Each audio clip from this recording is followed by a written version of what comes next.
Hi, so our group is called Yam Pandas, and we're working on a project called the WikiPlugin project, and this is our milestone presentation.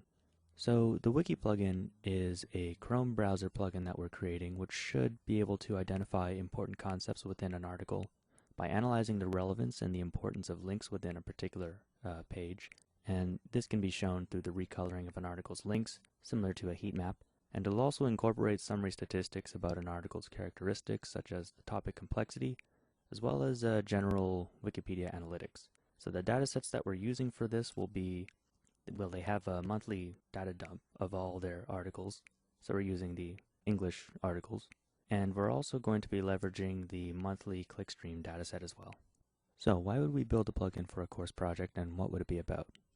Wikipedia is the largest encyclopedia in human history, 49 million pages. So given those two data sets that I just mentioned, it's not hard to imagine text model results and helpful data visual overlays intended for each article, and a plugin is just a nice way to inject those overlays on any part of the page. So here's an example of something useful that we could do. We could build a nice priority queue for the simple Wikipedia project.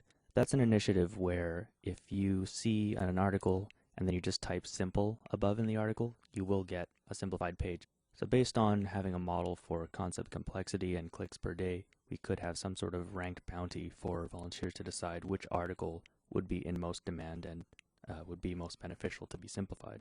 We could also consider the read time needed for an article. So that's something that a lot of news websites do, but it's all a naive approach using syllables and the average reading speed, like at Medium. And we know that a complicated topic should take more time. So there's some opportunity to improve read time estimates. In fact, Wikipedia doesn't have time estimates at all, so that would just be nice to have on the page. Another thing that would be good is we know that there is a natural pyramid of knowledge when it comes to understanding concepts. For example, you need to know how to add and subtract, and that'll help you understand how to multiply and divide, and that'll help you to understand algebra. So based on the page-to-page click volumes per month and article semantic similarity, we're wondering if you could actually show a view of the articles that you should read before reading the page that you're on now, or at least highlight the important related links. This would of course be useful both for the users of Wikipedia and Wikimedia. And of course, with every project there are challenges. It could just be that we won't be able to store this in order to do anything useful, or it could be that there's just somehow nothing interesting at all in this that we could derive from there. So as for our progress, we have some Gantt charts and some good categories. Dark blue is what we've done already. We have a nice Kanban board here, just summarizing what we're working on currently. So we've done the Wikipedia text pre-processing, such as removing stop words. We've also done some topic modeling on the articles, self-explanatory. We've got some graphical metrics from the clickstream dataset, so looking at the page centrality for each article, given their links to other articles. We've started the ETL pipeline that downloads this dataset on a monthly basis. We've calculated word vector centroids per article. You can see that on the right in a TSNE plot of the centroid word vectors. We also created some sample plugin code that will make modifications to a Wikipedia article. What we're currently working on, well, we started the pipeline. There are a bunch of separated scripts at the moment, and we're putting them together in one nice package that runs them in the right order all at once and puts them into the proper data format and stores it. Yeah, in terms of future work, so we do need to process it and join it all together.